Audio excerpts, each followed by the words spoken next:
It's the all-new, updated In Prayer app, reminding you to pray at 7 a.m. and 7 p.m. 7 days a week.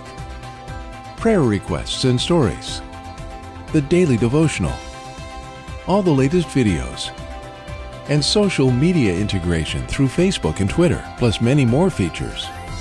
Now available free for iPhone, iPad, and Android.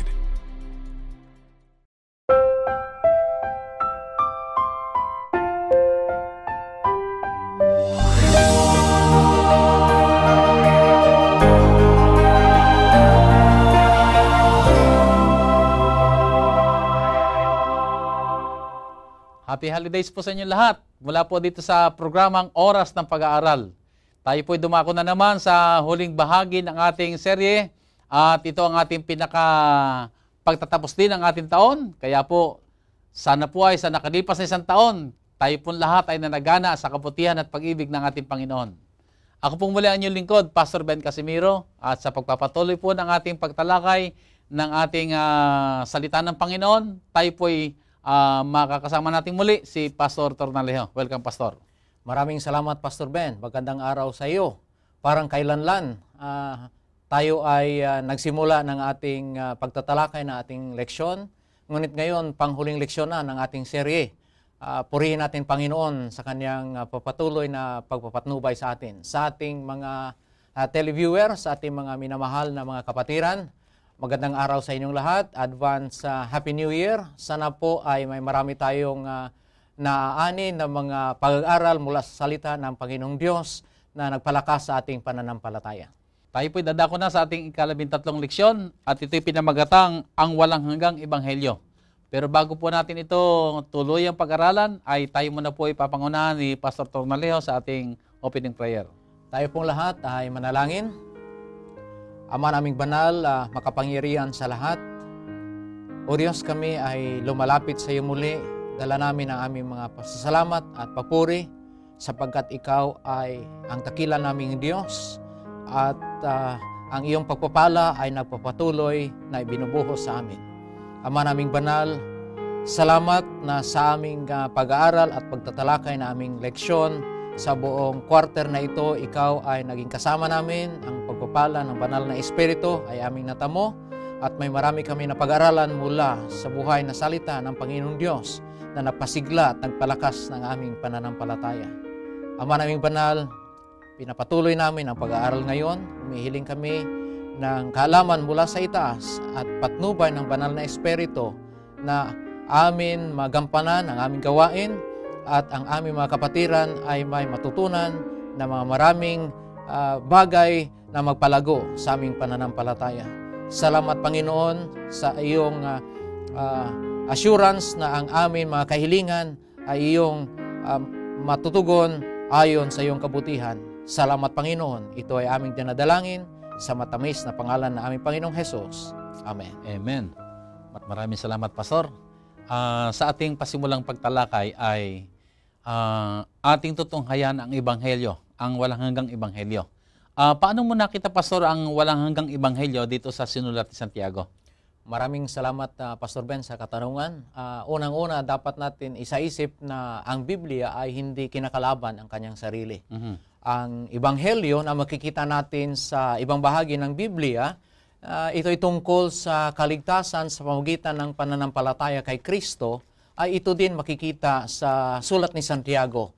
Ngayong linggo, mga kaibigan at mga kapatiran ating pag-aaralan kung papaano naangkop ang aklat ni Santiago sa pangmalawakan na paglalawan ng Diyos tungkol sa kanyang panukala sa kaligtasan.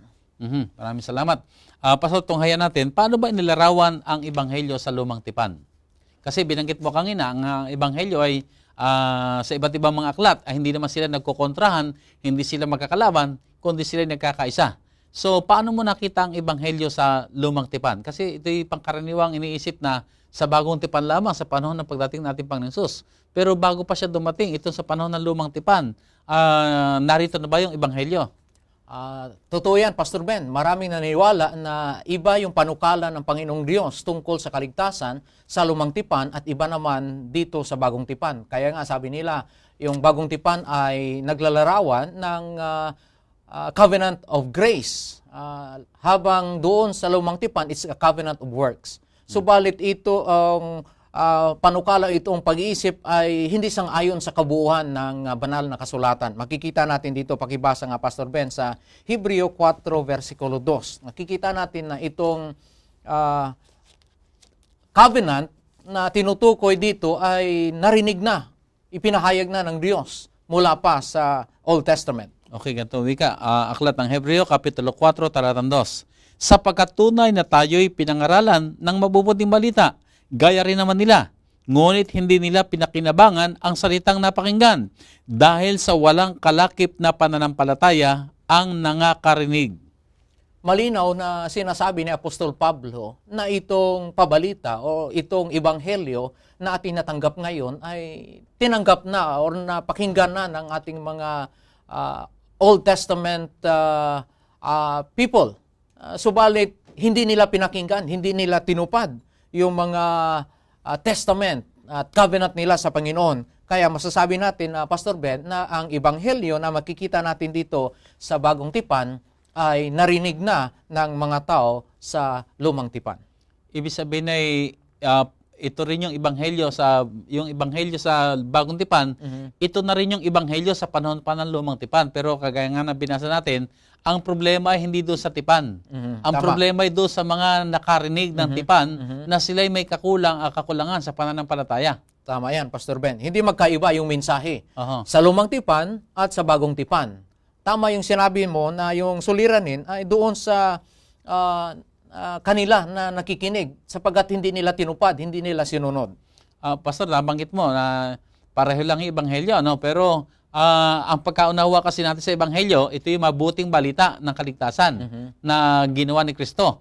Eh wala pa naman si Kristo sa Lumang Tipan. So paano natin masasabing ito ay ebanghelyo? Magandang katanungan yan, Pastor Ben.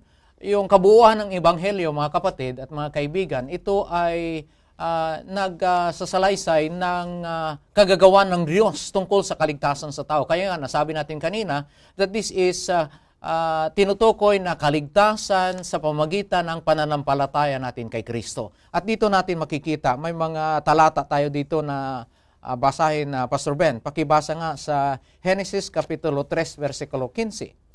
At papagalitin ko ikaw at ang babae, at ang iyong binhi at ang kanyang binhi. Ito ang dudurog ng iyong ulo at ikaw ang dudurog ng kanyang sakong. Dito, ipinaliwanag na mula pa dito sa Genesis na magtagumpay ang binhi ng babae. Ito ay tumutukoy sa kay Jesus Christ na dudurog sa ulo ng ahas. Ito ay naglalarawan na maging matagumpay ang Panginoong Hesus laban kay Satanas at naglalarawan din ito ng gawa ng Diyos upang iligtas ang tao sa kanyang kasalanan. Dagdag pa ng mga talata, Pastor Ben, Exodus chapter 19, verses 4 to 6. Inyong nakita ang aking ginawa sa mga Ehipsyo at kung paanong dinala ko kayo sa mga pakpak ng agila at kayo inilapit ko sa akin din.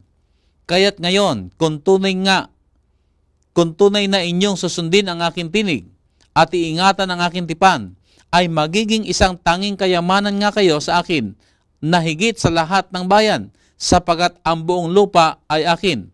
At kayo'y magiging isang kaharian ng mga saserdote sa akin at isang banal na bansa. Ito ang mga salita na inyong sasalitain sa mga anak ni Israel. Ito ang mensahe, Pastor Ben, mga kaibigan, mga kapatiran ng Diyos sa mga angka ng Israel, na ang kanilang kaligtasan, ang kanilang deliverance, kaya nga masasabi natin, ang kanilang kalagayan ngayon ay bunga ng kagagawan ng Diyos. Ang kanilang kaligtasan mula sa Ehipsyo, ang kanilang kalagayan na sila ay lumago, ito ay mga kagagawan ng Diyos para sa kanila. Hindi ito bunga ng kanilang sariling pagsisikap. At pinaalaala sila na sana ay maging tapat sila sa tipan ng Panginoon. At itong lahat ng mga referensya dito ay tumutukoy na ang kaligtasan ay kagagawa ng Panginoon. So sa mansabi, ang ebanghelyo ay, ibig sabihin nito ay ang kaligtasan ginawa ng Diyos sa tao. Tama yan. Wala tayong makikita ang kaligtasan ginawa niya ang sarili ng ating sarili. Kundi may natala sa banal na kasulatan ang kaligtasan ni sa Diyos. Tama yan. Na talagang gawa lamang at ang tao walang bahagi dito, kundi ang tao nakikipagtulungan lamang na tanggapin niya ang kaligtasan ginawa ng Panginoon. Tama yan, Pastor Ben. Sa Genesis atin makikita dito na ang Panginoon ay namagitna na ang tao na nahulog sa kasalanan ay mapatawad at naglagay ang Panginoon ng patungkol upang tayo ay may kapangyarihan na ma-overcome natin yung kasalanan at hindi tayo maging alipin ni Satanas. Ano bang kaisipang makikita natin na meron tinatawag na lumang tipan? Siguro para makita lang muna natin kabuuan, tinatalakay natin dito yung ebanghelyo sa lumang tipan. Siyempre, merong ebanghelyo sa bagong tipan. Ano bang pagkakaiba nitong dalawang ito? Ang kaibahan, Pastor Ben, ay hindi sa mensahe.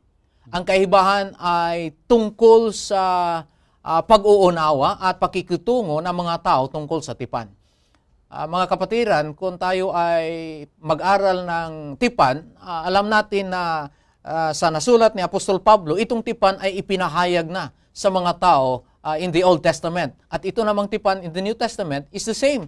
Yung kaibahan lang dito na sinasabi na bago, ito ay tumutukoy sa tipan na gayon pa man na narinig na mga tao sa Israel noong unang panahon ay maisulat na sa puso nila.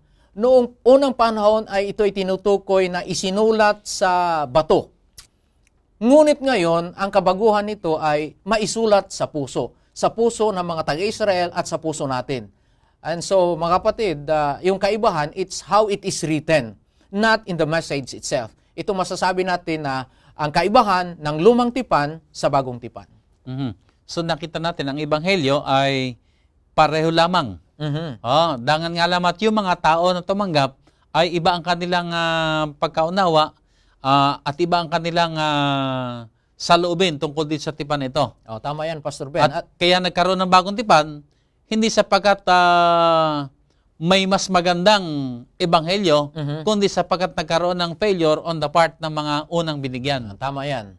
Dapat natin linawin na ang panukala ng Diyos tungkol sa kaligtasan ng tao ay hindi iba. In the Old Testament at hindi naman iba dito sa New Testament. Dagdag na paliwanag ni Apostol Pablo, makikita natin, Pastor Ben, pakibasa nga sa Hebreo 8, versikulo 12. Sapagkat ako'y magiging mahabagin sa kanilang kaliguan at ang kanilang mga kasalanan ay hindi ko na alalahanin pa. Dito, ang sinasabi ni Apostol Pablo na ang Panginoon ay hindi na remember na mga kasalanan ng mga tao. Isulat ng Panginoon sa pamamagitan ng ating pahintulot yung kautusan dito sa ating puso at hindi na tayo magsuway sa Panginoon. Ang ibig sabihin, ang kapatawaran ay isang bahagi ng pagkasilang muli sa ating karanasan ng mga mananampalataya. Meron kasi mga nagsasabi na magkaiba talaga yung lumang tipan sa bagong tipan, ano? Na ang wika nila, sa panahon kasing ka ng lumang tipan, ang tao ay naligtas sa pamamagitan ng kautusan o yung binanggit mo nga kanina, sa pamamagitan ng mga gawa. At sa bagong tipan ay manika, dito talaga kayo naligtas ang tao sa biyaya ng Diyos. Pero kagaya ng mga nauna mong sinabi, ay hindi ganoon. Sapagat ang Panginoon ay walang dalawang paraan kung paano makamit ang kaligtasan, kundi isang lang paraan. Ito ay sa pamamagitan ng pananampalataya sa ating Panginoon Hesus. Bagamat ang ating Panginoon Hesus ay wala pa sa panahon ng lumang tipan, pero nandoon na yung pagsasagwa nila o paghahayag ng pananampalataya sa pamamagitan ng tupa. Na yun ay sumasagisag sa ating Panginoon Hesus. Sabi, tama talaga yung ang ebanghelyo sa lumang tipan at ang ebanghelyo sa bagong tipan ay isa lamang tipan. Bagamat ang naging suliranin nito, kaya kinailangan ang bagong tipan ay sapagkat ang mga taong binigyan nito ay hindi nakasunod sa kahilingan ng Panginoon. Magandang punto, Pastor Ben, yung binanggit mo na yung alay ng mga tupa, yung mga handog, kagaya ng kambing at ano pa, yung mga toro, ito ay naglalarawan lamang sa handog na tinutukoy na si Jesus Christ. Hindi yung mga paghahalad o pagkaloob, yung pag-offer ng itong mga animals, yung makabigay ng kapatawaran at makaligtas na mga tao. Yung kanilang pananampalataya sa darating na ultimate offering, na ultimate sacrifice ng tinutukoy dito si Jesus Christ. Okay. Tunghayan naman natin dito sa Bagong Tipan na ang ebanghelyo ay naging laman. Paano natin maunawa ang ebanghelyo sa parabola ng alibughang anak at sa parabola ng Pariseo at Publikano? As a background, Pastor Ben, mga kaibigan, yung mga tao sa kapanahonan ni Kristo, ang kanilang pananaw sa kanilang sarili ay sila ay matuwid, sila ay banal. Ngunit dito ipinakita ni Kristo ang tunay na kalagayan ng mga tao sa kanyang kapanahonan, lalo na yung mga Fariseo at mga eskriba. At dito sa parabola ng alibughang anak, pinapakita ni Kristo kung ano ang tunay na pagmamahal ng ama sa kanyang anak. Itong anak ay umalis sa kanilang tahanan at nasabi natin sa paglalarawan na ito ay nawala. The son was lost at hindi niya alam kung bakit siya ay nawala. At sa kaniyang self-realization, nakita niya na hindi siya karapat-dapat magdusa at magtiis doon. At naalaala niya yung kanyang ama.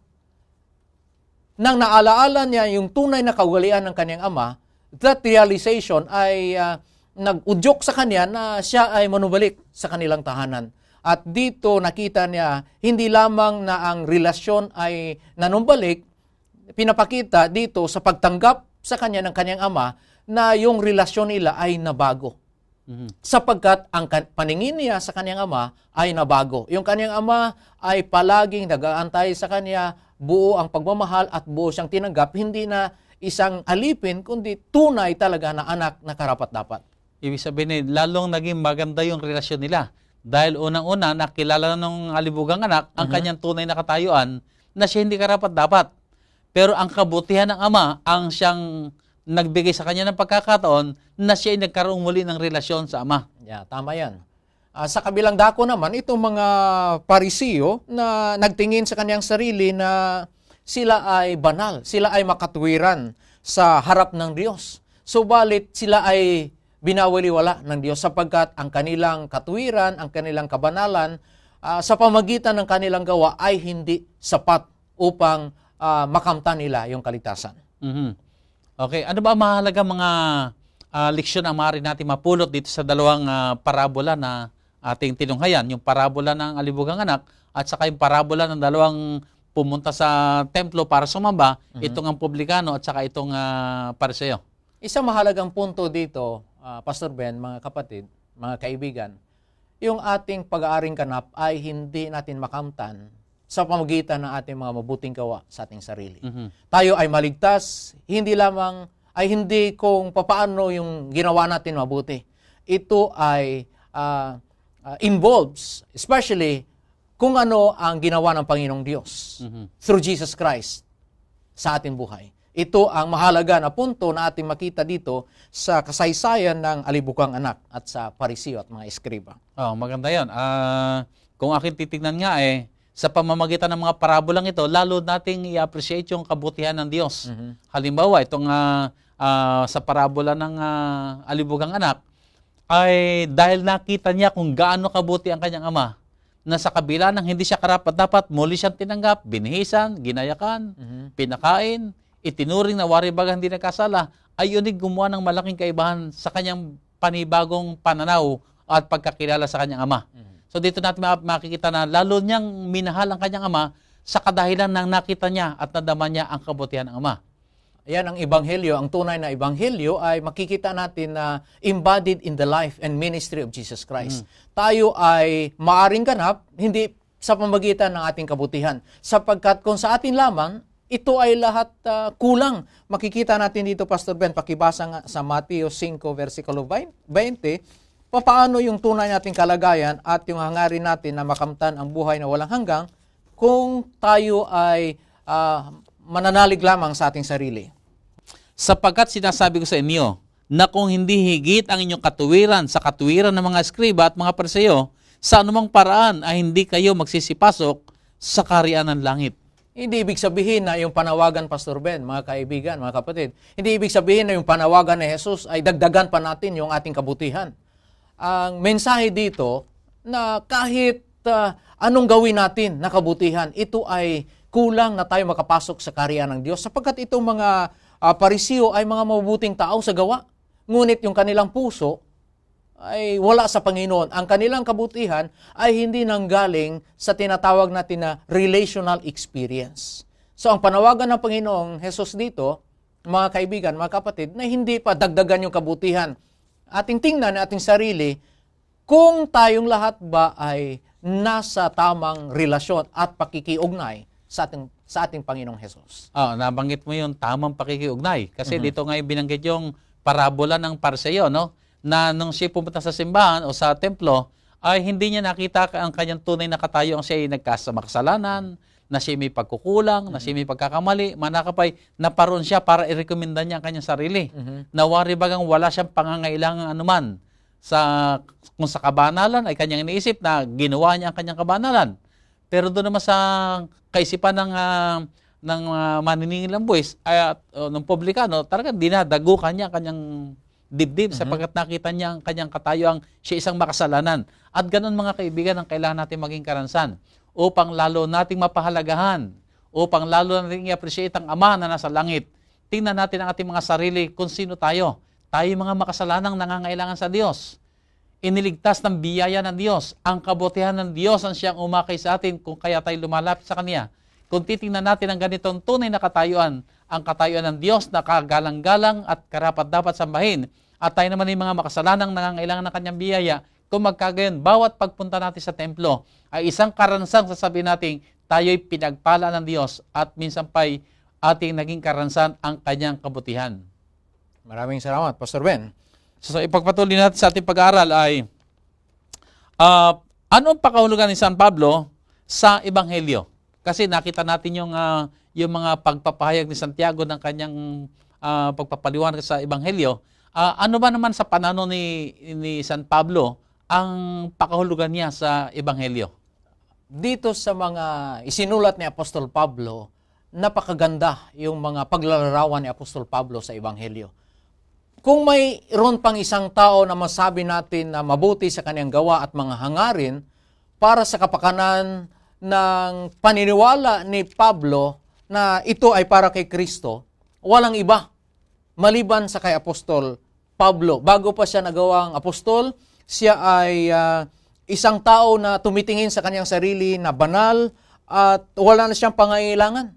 Ngunit mababasa natin when Paul encountered Jesus Christ, naiba yung kanyang paningin sa kanyang sarili. Naiba yung kaliskis, nahulog mula sa kanyang mata at nakita niya ang kanyang tunay na kalagayan. Hindi na siya tumingin sa kanyang sarili na banal, hindi na siya tumingin na siya ay walang pangangailangan kay Kristo sa kaligtasan. Dito nakikita natin, sabi ni Apostol Pablo, na siya ay nagkilala sa kanyang sarili na pinuno ng mga makasalanan. So, si Apostol Pablo ay nakarating sa self-realization sa kanyang tunay na kalagayan na wala siya magagawa kaugnay sa kanyang kaligtasan. So nakilala niya ang tunay niyang sarili, ang kanyang katayuan sa harapan ng Panginoon. At yun ang umakay sa mga pagbabago na siya ay ganap na nagpasakop sa ating Panginoon. Tama yan, Pastor Ben. Doon sa encounter ni Apostol Pablo sa kay Jesus Christ on the road of Damascus, na iba ang kaniyang puso. His heart was renewed. At ito ay panawagan din sa ating lahat, hindi lamang sa kay Apostol Pablo, sa ating lahat na yung ating personal na encounter sa ating Panginoon ay mag-iba sa ating paningin, sa ating sarili, na tayo ay nangangailangan sa ating tagapagligtas na si Jesucristo. Nabanggit mo na nung ma-encounter kasi ni Pablo, ang pangalan pa niyo ni Saulo, hindi pa siya mananampalataya, ay nabulag siya. Pero nung akayin siya sa propeta, ay nalaglag yung mga kaliskis sa kanyang mga mata na ang sabi ay nabuksang muli ang kanyang paningin. At yun ang pasimulan ng kanyang bagong buhay. Ang tunay na pagkakilala sa ating Panginoon at ang pagkakilala sa ating mga sarili. At dahil dito ay naakay tayo na magkaroon tayo ng pangangailangan kay Kristo na ating Panginoon. Tama yan, Pastor Ben. May binanggit din siya dito sa Aklat na Roma, Kapitulo 1, talatang 16. Ang wika, sapagkat hindi ko ikinahihiya ang Ebanghelyo, sapagkat siyang kapangyarihan ng Diyos sa ikaliligtas ng bawat sumasampalataya, unay sa Hudyo at gayon din sa Griego. So, dito pinakita niya ang Ebanghelyo ay ang mabuting balita na ito'y kapangyarihan ng Diyos sa ikaliligtas ng isang katauhan. Tama yan, Pastor Ben. Naiba yung paningin ni Apostol Pablo. Kasi noong una, ang kanyang paningin sa kaligtasan ay makamtan ng isang tao sa pamamagitan ng kanyang paniwala sa kanyang sariling kakayahan. At ito, si Apostol Pablo ay nakarealize na hindi pwede ito, hindi niya kaya, sapagkat yung lahat ng tao ay nagkasala sa Diyos at walang kakayahan sa paggawa ng mabuti.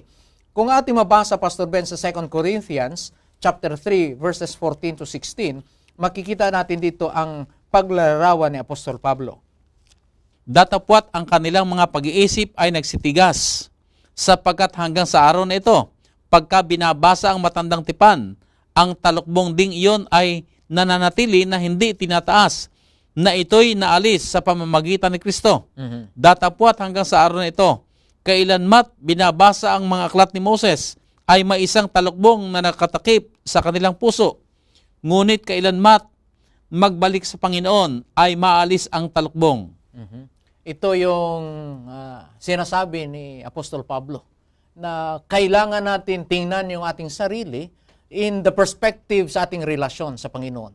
Hindi natin matamo yung kaligtasan sa pamamagitan ng ating pagtupad sa kautusan. Subalit sa isang punto, yung pagtupad sa mga kautusan ay bunga na ating pakikiugnay sa kay Kristo. Ito ang maliwanag sa mga dinidiscuss ni Apostol Pablo, lalo na sa paglalarawan sa Ebanghelyo sa kanyang mga isinulat. Okay, maraming salamat. Sa aklat ng Hebreo, atin naman makikita, ipinahayag na ang bagong tipan ay mas mabuti kaysa lumang tipan. Bakit kung magkagayon isinakatuparan pa ang lumang tipan? Anong problema sa lumang tipan? Kanina atin tinunghayan na ang tipan naman ng Panginoon ay pareho lamang sa lumang tipan at sa bagong tipan. Pero may binabanggit dito may nakahihigit at nakahihigit ang bagong tipan. So anong problema sa lumang tipan dito? Mas mabuti siguro, Pastor Ben, na basahin natin ang Hebreo 7:19 at saka 8 at 9 upang maunawan natin mabuti ang paglalarawan ni Apostol Pablo sa kanyang tinutukoy na mas mabuting tipan. Okay, ganito ang wika sa Hebreo Kapitulo 7, talatang 19. Sapagkat ang kautusan ay walang pinasasakdal at may pagpasok at may pagpapasok ng isang pag-asang lalong magaling na sa pamamagitan nito ay nagsisilapit tayo sa Diyos. Okay. Let us also read chapter 8, verse 9. Hindi ayon sa tipang aking ipinakipagtipan sa kanilang mga magulang, nang araw na sila'y aking tangnan sa kamay, upang sila'y ihatid sa labas ng lupain ng Ehipto, sapagkat sila'y hindi nanatili sa aking tipan, at akin silang pinabayaan, sinasabi ng Panginoon. Yung suliranin, Pastor Ben, ay hindi sa tipan. Yung suliranin na binabanggit dito ni Apostol Pablo, yung hindi pagpanatili ng mga Israelita sa tipan ng Diyos. So the problem, mga kapatid, ay hindi sa tipan. It is on the response of the people. Sapagkat malinaw ang sinasabi ni Apostol Pablo, dagdag pa, Pastor Ben, pakibasa nga sa Hebreo 10, Kapitulo 1 hanggang 4. Sapagkat ang kautusan na may isang anino ng mabubuting bagay na darating, hindi ang tunay na larawan ng mga bagay, kailan pa man ay di maaring magpasakdal sa mga nagsisilapit sa pamamagitan ng mga hain na laging nihahandog sa taon-taon. Sa ibang paraan ay hindi kaya, baga nagsipagdikat sila ng paghahandog, sapagkat ang mga nagsisamba, yamang nalinis na minsan, ay hindi na sana nagkaroon pa ng budhi sa mga kasalanan. Ngunit sa mga hain yaon, ginagawa ang pag-aalala sa mga kasalanan taon-taon, sapagkat di maaari na ang dugo ng mga baka at ng mga kambing ay makapag-aalis ng mga kasalanan. Dito sa mga talatang nababasa natin, Pastor Ben, na ang pakikitungo ng mga Israelita tungkol sa tipan, yun ang problema, hindi yung tipan mismo. Sapagkat yung sinasabi dito ni Apostol Pablo na hindi nanatiling tapat yung mga tao. Ito ay ating ma-explain sa concept ng mga Israelites. Sapagkat yung mga ritual na kanilang ginagawa na paghandog ay ito sana ay magturo sa kanila na ang kanilang pananampalataya doon sa kay Kristo, na siyang makapagligtas sa kanila. Sapagkat sabi ni Apostol Pablo, walang makakuha ng kasalanan. Yung dugo ng mga handog, ng mga kambing o ng mga baka. Yung pananampalataya lamang kay Kristo. Ito yung mali na concept ng mga Hudyo na itinuwid ni Jesus Christ. Ang kanilang akala na sa pamamagitan ng pagtupad ng mga utos at mga covenant na yon, yan ay maghatid sa kanila ng kaligtasan. Yan ay maling pag-iisip na itinuwid ni Kristo. At sabi pa nga dito ni Apostol Pablo, walang kabuluhan ito kung hindi ito tumuturo sa tunay na object na ito, si Jesus Christ, the final and the perfect offering. So, ibig sabihin, ang kanilang pag-iisip ay napako na lamang doon sa handog at nalimutan nila ang sinisimbolahan nito. Tama yan. Nagkaroon sila ng pagsunod, pero hiwalay sa pananampalataya. Tama yan. Kasi nasabi natin hiwalay sa pananampalataya sapagkat ginagawa nila yung mga paghahandog, yung mga pag-aalay ng mga hayop na yon, na ayaw nilang tanggapin na yun ay sumagisag sa kamatayan ng ating Panginoong Hesus. Na kung ang kanilang ginagawang pagsunod ay hiwalay sa pananampalataya, ay dinawalang saysay yung kanilang mga ginagawa. Ayan din ang ipinaliwanag kanina sa atin na dapat itong mga kautusan ay maisulat sa puso ng tao. Yan ang kaibahan sapagkat sa unang lumang tipan, sinasabi na yung kanilang hangarin sa kaligtasan ay gusto nila makamtan itong kaligtasan sa pamamagitan ng pagtupad ng kautusan ng Panginoon sa kanilang sariling pagsisikap. Ngunit sa ating kalagayan na nahulog sa kasalanan, imposible. Sabi pa nga ni Apostol Pablo na tayong lahat ay nagkasala at walang magawang mabuti. Subalit sa pamagitan ng ating pananampalataya, tayo ay maisilang muli at ang mga kautusan ng Diyos maisulat sa ating mga puso at tayo ay maging matagumpay na magsunod sa kautusan mula sa ating relasyon at pagmamahal sa Diyos. Okay, maraming salamat, Pastor. Sa kapakanan na iba pa nating mga taga-subaybay, maaari mo bang ipaliwanag pa ang ilang malalim pang pagpapahulugan dito sa tinatawag na Bagong Tipan? At kung paano ito ay nakaugnay din sa Lumang Tipan sa konteksto ng Ebanghelyo? Maraming salamat, Pastor Ben, sa katanungan. Unang-una, mga kapatid at mga kaibigan, dapat natin isaisip na ang panukalan ng Diyos tungkol sa kaligtasan ng sangkatauhan at ng sanlibutan ay isa mula sa Lumang Tipan at sa Bagong Tipan. Ay ito sa pamamaraan ng ating pananampalataya kay Kristo na maghatid sa atin sa pagkaaring ganap.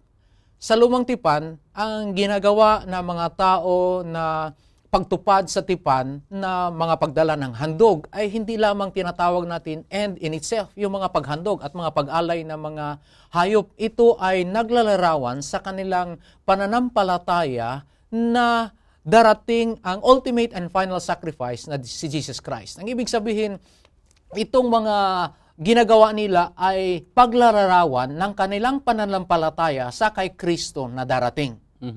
At kung ating makikita ng mga gawain na ito na pag-alay at paghandog ng mga hayop, mga baka, mga kambing, mga tupa, kung walang pananampalataya, ito ay parang makikita natin salvation by works alone. At dito naman sa Bagong Tipan, nakikita natin yung realization of the object na sa pamagitan ng final offering na si Jesus Christ, ating pananampalataya sa Kanya, atin din makamtan ang kaligtasan sa pamagitan ng pananampalataya at pag-aaring ganap. Yan ang masasabi natin na walang kaibahan yung panukala ng Panginoon doon sa Lumang Tipan at sa Bagong Tipan tungkol sa kaligtasan ng sanlibutan. Ito namang tinutukoy na everlasting gospel. Meron tayong tinatawag na ebanghelyo sa Lumang Tipan, na siyang mayroong Bagong Tipang ebanghelyo. Pero may tinatawag tayong walang hanggang ebanghelyo. Ito rin ba yung ebanghelyo binigay ito sa Lumang Tipan? Ayan din, Pastor Ben, na yung panukala or means of salvation ay iisa lamang.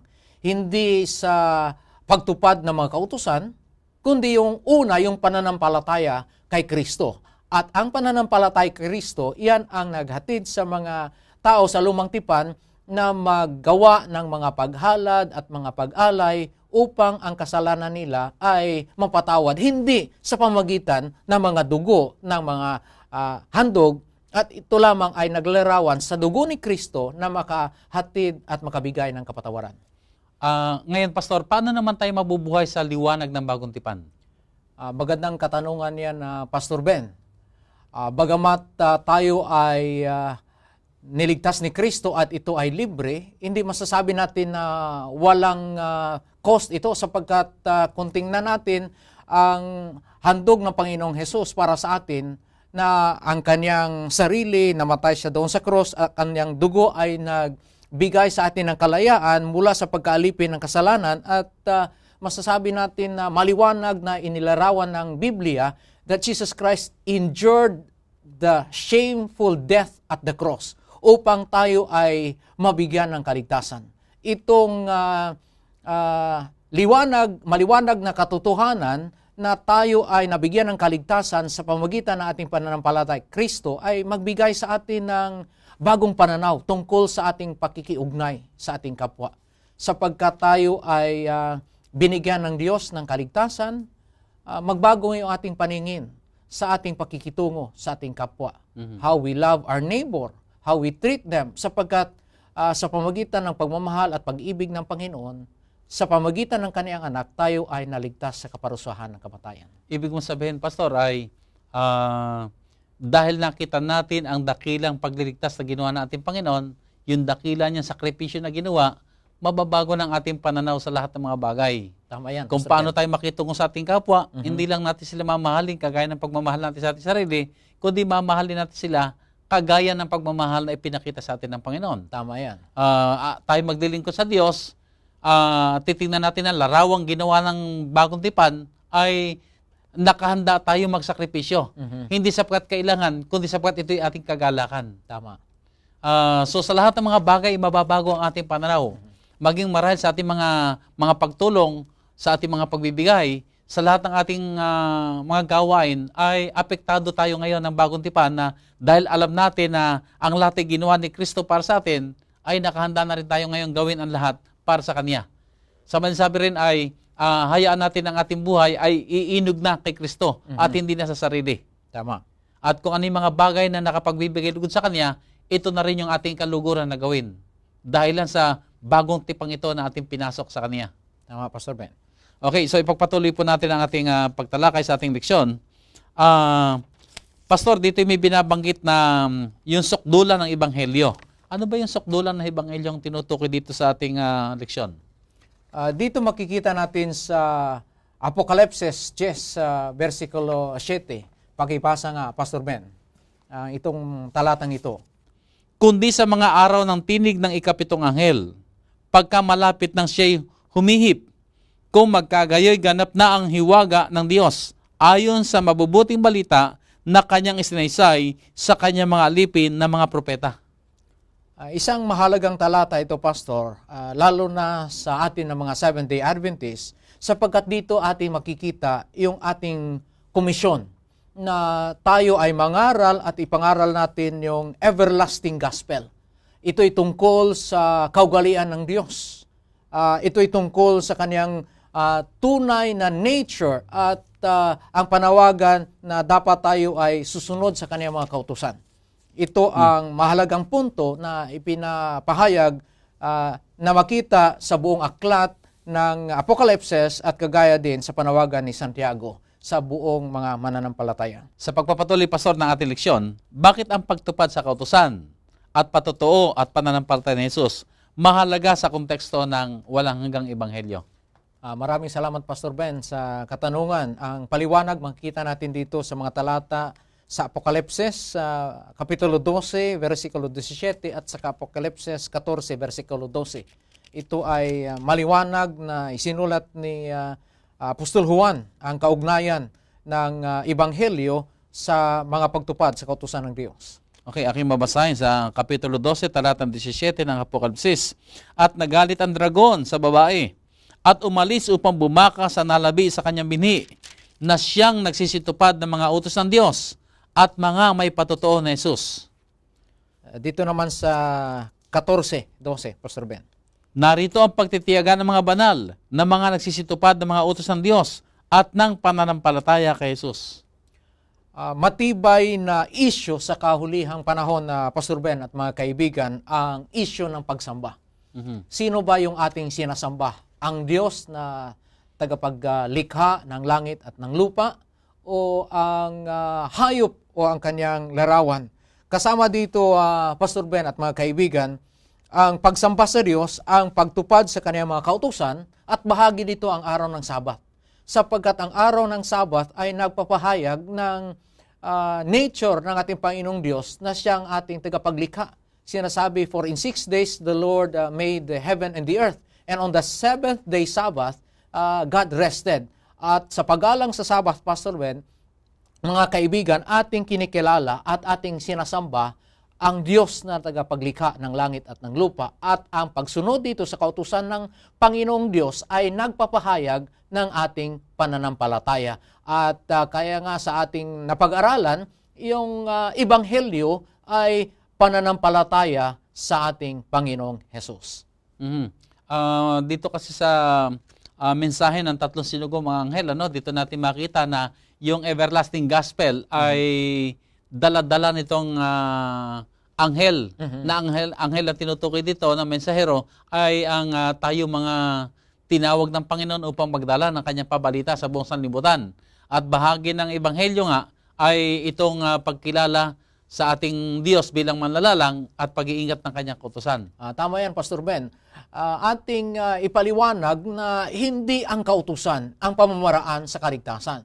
Ngunit ang pagsunod sa kautusan, ito ay ang pagpahayag na tayo ay naligtas ng Panginoon. Ang linalarawan dito sa Apokalipsis na ang mga naligtas. Ang mga naligtas ay tumutupad sa kautusan ng Diyos at sumasamba sa Kanya, at sila ay nagpapatutuo na sila ay tunay na mga anak ng Diyos. So ang mga naligtas ay talagang sila yung mga nanampalataya sa walang hanggang ebanghelyo na nakapaloob sa ebanghelyong ito ang pagtupad natin sa kautusan niya, ang pagkilala at pagbibigay ng patuto at ang pananampalataya sa ating Panginoon Jesus. Tama yan, Pastor Ben. Yan ang makikita natin na kaugnayan dito sa Apokalipsis Kapitulo 14 na nagpapahayag sa tunay na iglesia ng Diyos sa kahuli-huliang kapanahunan na sila ay nangangaral tungkol dito sa tatlong mensahe ng tatlong mga anghel. Okay, so Pastor, dito nakita natin ngayon ang mahalagang gawain na gagampanan natin bilang kaanib ng iglesia sa huling kapanahonan o yung remnant church, na tayo may dalang mabuting balita. Tama. Nandito yung ating everlasting gospel na dala-dala na ating gagampanang ibahagi sa buong sanlibutan. At kay lahat mga minamahal namin mga kaibigan, mga taga-subaybay, yayamang nakita natin ang pabalita ng ating Panginoon sa pamamagitan ng mga pahayag na sinulat ni Santiago. Sana po'y maakay tayo sa pagsunod na tayo maging umasumpungang mga gumaganap ng kanyang kalooban. Pastor, sa huling bahagi ng ating pag-aaral sa buong trimestre ito ay ano ang iyong nakita na mahalaga mga punto o leksyon at ang iyong paanyaya sa ating mga taga-subaybay? Maraming salamat, Pastor Ben. Sa buong pag-aaral natin dito sa Aklat ni Santiago, ating nalaman na hindi si Santiago nagbigay ng isang bagong mensahe na kakaiba sa mga naisulat sa buong aklat na Biblia. Ang tinatalakay ni Santiago, mga kapatid, na ebanghelyo ay sang-ayon sa ebanghelyo na makikita natin sa sinulat ni Apostol Pablo, sa mga isinulat ni Kristo, na ang kaligtasan ng sanlibutan ay sa pamamagitan ng ating pananampalataya kay Kristo. Subalit itong pananampalataya, ayon kay Santiago, ay mapakita natin na tunay at totoo sa pamamagitan ng pagtupad ng kautusan ng Diyos. Mga kaibigan, mga minahal namin na mga kapatid, alam natin na ang ebanghelyo na walang katapusan ay ang kaligtasan sa pamamagitan ni Kristo, subalit itong kaligtasan ay may malaking bunga sa karanasan ng bawat mananampalataya. At ito ay ating panawagan, kagaya ng panawagan ni Apostol Pablo at panawagan ni Santiago, na sana po makikita ang ating pananampalataya na buhay sa pamamagitan ng ating mga mabuting gawa. Maraming salamat, Pastor. At sa inyo po lahat ng mga taga-subaybay, Sana po sa ating ginawang pag-aaral sa buong quarter na ito na tinalakay natin ang aklat ni Santiago ay naakay po tayo sa tinatawag na mga praktikal na pamumuhay na may kabanalan na ang lahat ng ito'y kahayagan ng ating pananampalataya, pagmamahal sa ating dakilang Diyos at sa ating Panginoong Hesus na malapit ang dumating. At sana po samantalang tayo naghihintay ay idalangin po natin, masumpungan tayo, gumagawa para sa ikararangal at ikalulugod ng ating dakilang Diyos. Sana po ay nanagana kayo sa pagpapala ng ating mahal na Diyos sa kadahilanan ng ating pagtalakay ng kanyang banal na salita. At muli po, tayo dadako na sa ating panalangin. Dakila at banal po namin Diyos na nasa langit, maraming salamat po sa mga kaalaman, sa mga karunungan, sa katiyakan ng inyong pagdiligtas na ginawa sa bawat isa sa amin. Sa lahat ng aming mga ginawang pag-aaral, O Diyos, sana po ay lalo lamang kami maakay na magtalaga sa inyo, magpakalapit-lapit sa inyo, at ang masumpungan kami ng aming mga pananampalatayang, mga buhay na pananampalatayang kita sa aming mga kabuhayan kung paanong kami nagmamahal sa inyo, tumugon sa inyong alok na kaligtasan, at kami tagapagmana nga po ng buhay na walang hanggan, at kasangkapan po inyong gagamitin upang maisulong ang inyong kaharian. Narito kami, Panginoon, minsan pa, patungan kami ng inyong mapagpalang kamay. Panaganain kami, Ama, sa inyong pag-ibig, sa inyong mga kabutihan, sa inyong mga kagalakan. Bigyan kami, Panginoon, ng karunungang mamuhay ng matuwid sa inyong harapan, nagbibigay lugod sa inyo at pagpapala sa aming kapwa. Maraming salamat po, dakilang Diyos, sa katiyakan ng inyong pagdiligtas, sa katiyakan ng inyong mayamang basbas at mga pagpapala, ipinagkaloob na po sa bawat isa sa amin, alang-alang po ang lahat, sa dakila at banal na pangalan ng aming Panginoong Hesus. Amen. Amen. Muli po, mga minamahal namin mga kaibigan, ang aming pong pagbati sa inyo ng maligayang taon at managana po tayo sa kabutihan at pag-ibig ng ating Panginoon. Hanggang sa muli po, makita-kita tayo dito sa programang Oras ng Pag-aaral.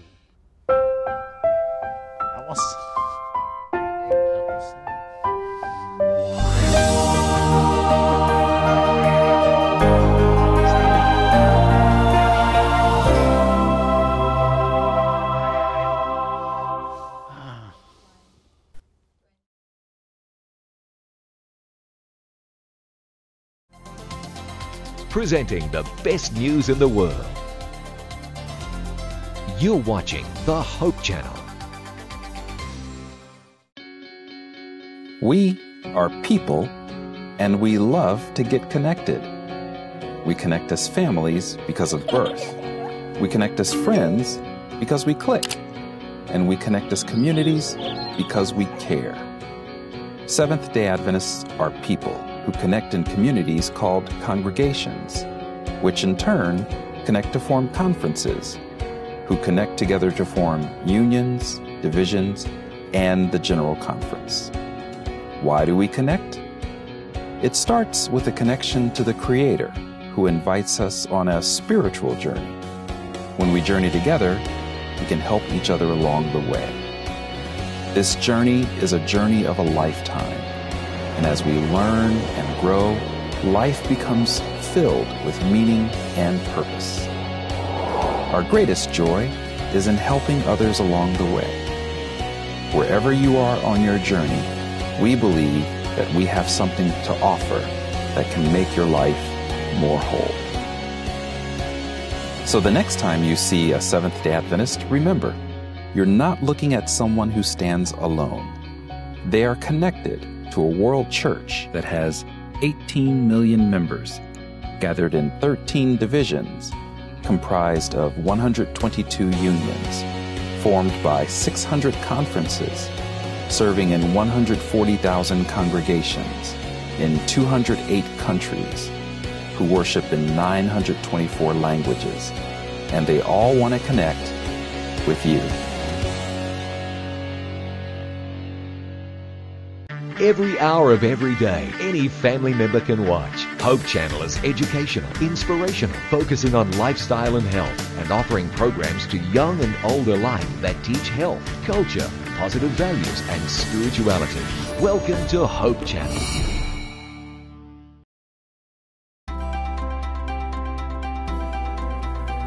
It's the all-new, updated In Prayer app, reminding you to pray at 7 a.m. and 7 p.m. 7 days a week.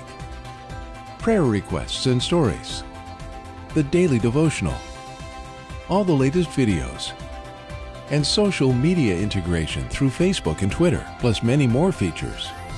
Now available free for iPhone, iPad, and Android.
Every hour of every day, someone somewhere is praying for the outpouring of the Holy Spirit.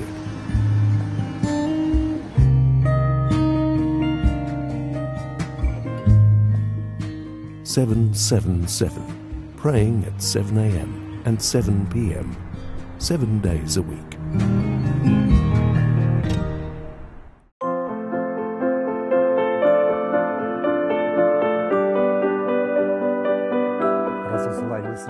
It was around noon when Peter went up to the roof to pray. It was here that Peter had a vision about a large sheet containing a mix of unclean animals, representing God's affirmation of the diversity of peoples in the growing church. We had heard that Peter was staying at the house of Simon the tanner and were instructed by Cornelius the centurion to go out and find him. While Peter was still thinking about the vision, the Holy Spirit told him to go downstairs because 3 men were looking for him. Peter went down and told the men that he was the one they were looking for.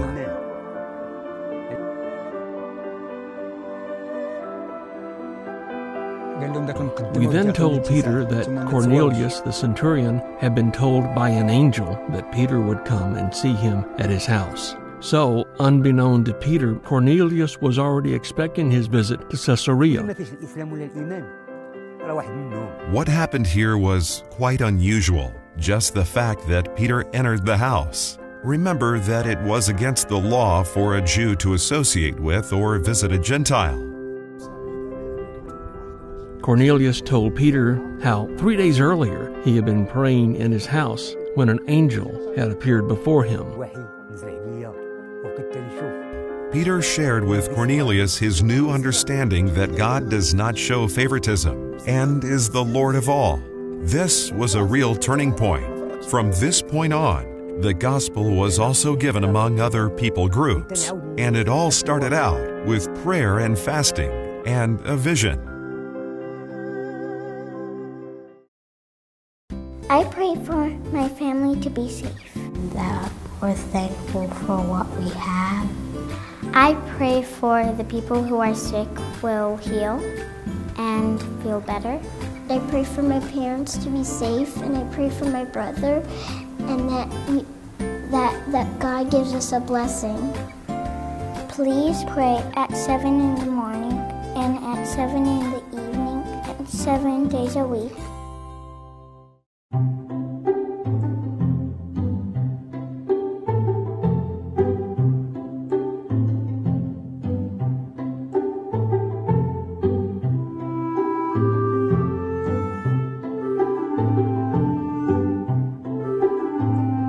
There is a garden in every childhood, an enchanted place where colors are brighter, the air softer, and the morning more fragrant than ever. Of all life's seasons, childhood is the most beautiful.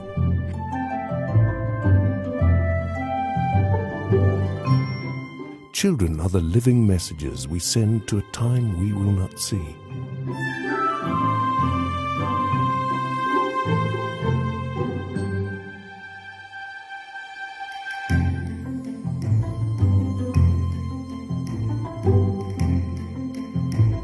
Blessed indeed is the man who hears many gentle voices call him Father.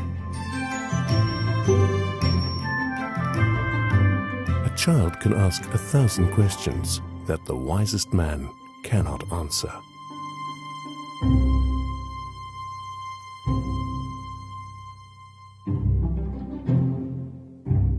When I approach a child, I have two thoughts: affection for what he is today and respect for what he can become.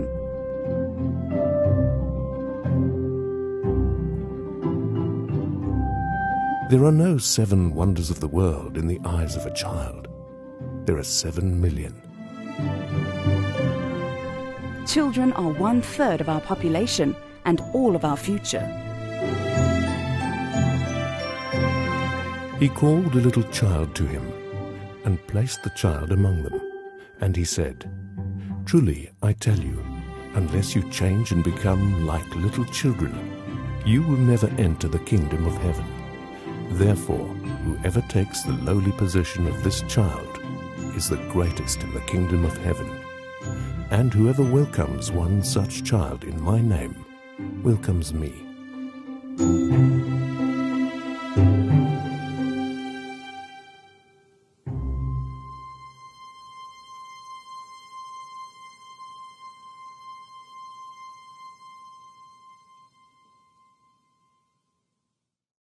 Every hour of every day, any family member can watch. Hope Channel is educational, inspirational, focusing on lifestyle and health, and offering programs to young and old alike that teach health, culture, positive values, and spirituality. Welcome to Hope Channel.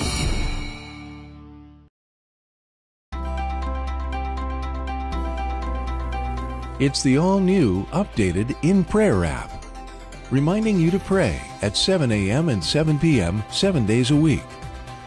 Prayer requests and stories, the daily devotional, all the latest videos, and social media integration through Facebook and Twitter, plus many more features.